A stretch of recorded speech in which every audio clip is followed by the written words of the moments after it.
నా పొరపాటన్నిటికీ పరిష్కార మార్గం నాకు పుట్టబోయే మనవాడేనమ్మా. వాడు పుట్టిన తర్వాత సగర్వంగా మిమ్మల్ని ఇద్దరిని తీసుకెళ్లి అల్లుడికి అప్పగించి ఆ తర్వాత గర్వంగా చుట్టిగా బ్రతుకుతాను.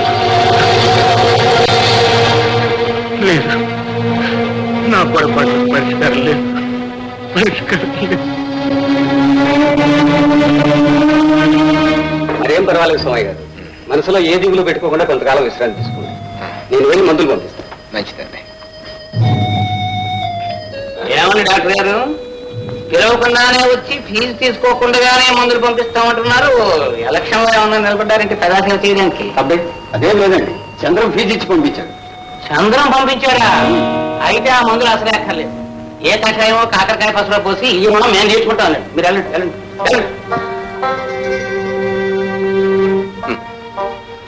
పిచ్చి చంద్రం, ఈ పండుటాకు ఎప్పుడు రాలిపోతుందా అని వాళ్ళంతా ఎదురు చూస్తుంటే తిరిగి నన్ను చిగురుటాకు చేయాలని నువ్వు చూస్తున్నావా?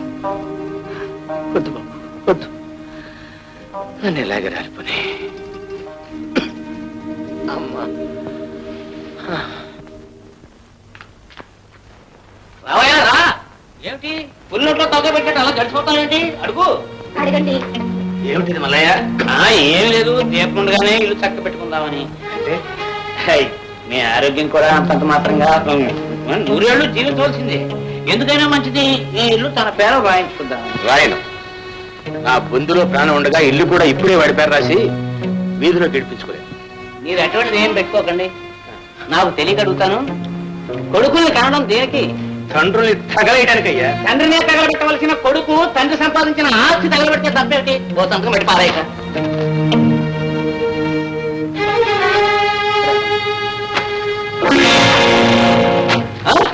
కళాశాల చింపినంత మాత్రాన అప్పులు చింపలేవయ్యా.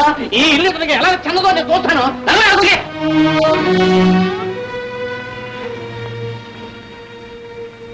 గంగా, ఏమిటా కన్నీళ్ళు?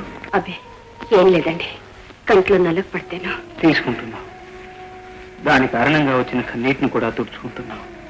అవునా? అవునండి. గంగా, నలకబడితే వచ్చే కన్నీళ్ళే నాకు కనపడకూడదనుకునే నువ్వు నీ కన్నవాళ్ల కోసం కాచే రక్తాన్ని నా కనుచూపునే రానివ్వవు కదా. ఏమండి? నాకు తెలుసు గంగా, ఆదరించి అన్నం పెడితేనే చాలనుకున్న ఇంటికి అల్లున్నయ్యాను, పలకరించి నవ్వితేనే చాలనుకున్న దేవతకు భర్తనయ్యాను. పౌరుషంతో ఆ ఇల్లు విడిచిపెట్టి వచ్చానే కానీ ఆ ఇంటికి చెదలు పడుతుందని కలలో కూడా ఊహించలేకపోయాను. నా దేవత నా దగ్గర ఉందని తృప్తిపడ్డానే కానీ ఆ రాక్షసుల చేతుల్లో నలిగిపోతున్న ఆ దేవుణ్ణి నేను మర్చిపోయాను. అయితే నీకు అంతా తెలుసు గంగా, కాకపోతే జన్మ జన్మలకు నేను ఆయన్ని దేవుడిగా చూస్తానన్నదే నీకు తెలియదు. వెళ్ళి మీ నాన్నగారిని తీసుకురా. ఏమండి? నిజంగా మీరు దేవుడు లాంటి వారండి. నేను కాదు గంగా, నాకు నీకు దేవుడు మీ నాన్న. ఆయన్ని మర్చిపోతే మనల్ని మనమే చెప్పించుకున్నట్టు. వెళ్ళిరా.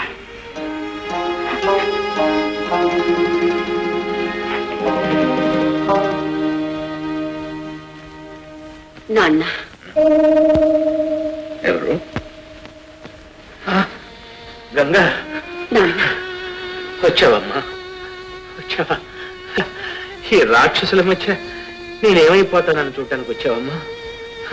నాకేం కాదమ్మా, ఏం కాదు. నీకు అన్యాయం చేసిన రోజు నేను చావను, నేను ఇప్పట్లో చావనమ్మా. అలా అనకండి నాన్న, అన్ని మర్చిపోయి నాతో వచ్చేయండి. అన్నయ్య, నాన్నను మా ఇంటికి తీసుకెళ్తాను. బాగా అయ్యేదాకా నాతోనే ఉంటారు. అలాగే తీసుకెళ్ళమ్మా. దానికే తీసుకెళ్ళమ్మా, తీసుకెళ్ళి. ఇక్కడ కొడుకు కోళ్ళు చచ్చి దెయ్యాలయ్యారు. మీ నాన్న దెయ్యాలు బాగా చూస్తాయా? పీకు తింటాయి కానీ. అదే అదే, అలాగని నలుగురికి చెప్పి మిమ్మల్ని యాగి పెట్టాలని. కొత్తగా కాపురం పెట్టింది కాదు, తినడానికి గింజలు లేవు. ముందు నాన్నం తీసుకెళ్తే వెనకాల గింజలు వస్తాయి. ఈ ప్రేమ అంతా తండ్రి మీద కాదు, గింజల మీద. ఎవరి గింజలు మాకు అక్కర్లేదు. అన్నయ్య చెప్పరా? చెప్పవయ్యా, ఏంటి ఆ సంశయం? చెప్పండి, తీసుకువెళ్ళడానికి వీల్లేదని. గంగా, నాన్న ఇక్కడే ఉంటాడు. నాన్న. అవునమ్మా, కూతుళ్ళు కన్న తండ్రిని ప్రేమతో చూడగలరు, పెట్టి పోషించగలరు, అవసరమైతే ప్రాణాలైనా ఇవ్వగలరు. కానీ తలగొరుగు పెట్టలేరమ్మా. అర్హత కొడుకులకే, ఆ హక్కు వాణ్ణే భద్రంగా ఉపయోగించుకుని అమ్మా. అందాక నా బ్రతుకు ఇక్కడ వెళ్ళమనిపోయి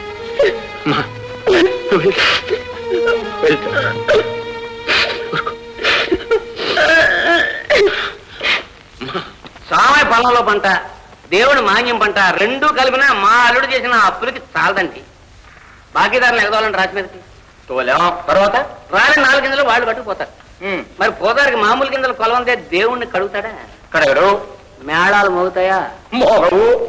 అఖండ దీపం వెలుగుద్దా? వెలగదు. ఒకవేళ వెలిగితే ఆడిపేసి మీ చేత వెలిగింపజేస్తాం. అంటే గింజలు మీరు కొలుస్తారన్నమాట. గింజలు నేను కొలవడమా? అయ్యయ్యో, గింజలు మీరు కొలవడం అంటే మీ ఇంట్లో గింజలు కొలుస్తారటండి. తప్పు, అటువంటి పని చేయొద్దు. ఊరి మీద చందాలు వసూలు చేసి ఆ గింజలు మీ చేత కొలిపిస్తాం అనమాట. అంటే ఉత్సవం మీరు చేస్తున్నారనమాట. అంటే ధర్మకర్తలు మీరే, ప్రసాదం మీరే, మాన్యాలు మీరే. ఇక మీరు అటువంటిది ఏం పెట్టుకోవద్దు. ఇక ఊరేగింపు అంటారా? ఊరేగింపు ముందు మీరుంటారు, మీ వెనకే గంగమ్మ ఉంటుంది.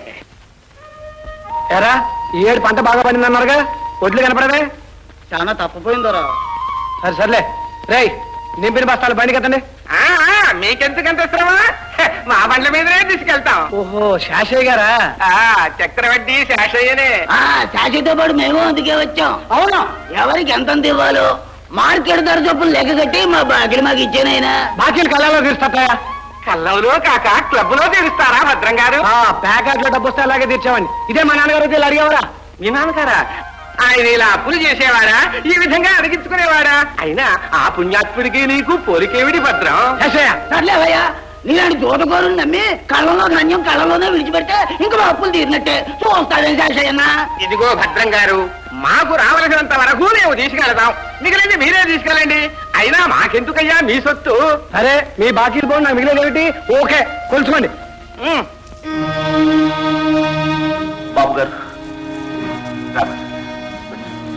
దేవుళ్ళు లాంటి వారు, మీకా ఈ అన్యాయం? ఏం చేస్తాం బసయ్య, ఇదంతా నా కర్మ. కాదు బాబు గారు, ఇది మీ అతి మంచిది. లేకపోతే మీ దగ్గర అడుక్కు తిని బతికే మా నాన్న ఇలా పెత్తనం చెలాయిస్తారా? మీరు ఏమనుకోకపోతే మా చెల్లెలకి మా నాన్నకి గుణపాఠం చెప్పి మీ కాళ్ళ దగ్గర పడేస్తాను. వద్దులే బసయ్య, ఎవళ్ళ పాపం వాళ్ళే కూడా.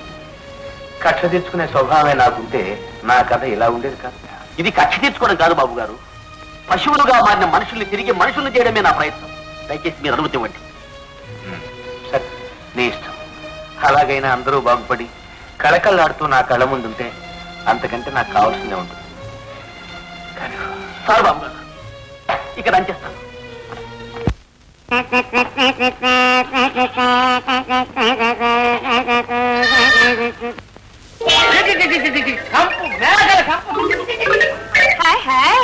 ఆ కంపే మీ అబ్బాయికి ఇంపు. నువ్వా? అయ్యా, నేను కూడా వచ్చి ఉంటా. నువ్వు ఆ సాగరైపు అప్పు కింద ఇల్లు ఇచ్చావంటగా? ఇచ్చాను. ఇంక ఏం దాగాని మొత్తుకుంటుంటే మా చిరకల కొలికి ఈ దారి చూపించింది. సరేనని ఇద్దరం కలిసి వచ్చాం. ఒరే అన్నయ్య, పెళ్ళని చెప్పిందని గొప్ప చెప్పుకుంటున్నావా? సిగ్గులేదు? నీ మొగుడు ఏం చేశాడే? నీ నోటికి తడితే తండ్రిని సాగట్లేక తగలేనా? నా మొగుడు నా మాట విని తండ్రిని తన్ని మరి తగలేస్తాడు. అయ్యా, మర్యాదగా మంచిగా బుద్ధిగా సాగుతావు పదా. ఇదిగో మేము వచ్చాంగా, ఇక నువ్వు బయటే. మా నాన్నగా మా అమ్మగా మా బుజ్జిగా పదా. బాగా ఉండమంటావు? ఏమన్నా చేసింది? నేను చేసేది కదయ్యా, నా పిల్లని చెప్పింది నేను చేస్తున్నాను. ఇది కర్త, నేను కర్మ. నా కర్మలు నా కర్మ. ఇదిగో పురాణం చెప్పబాక, బయటికి చెల్లమ్మ. నేను పెళ్ళం మాటలు విని పెయ్యమ్మిది అయ్యని లాగేకి తప్పదు.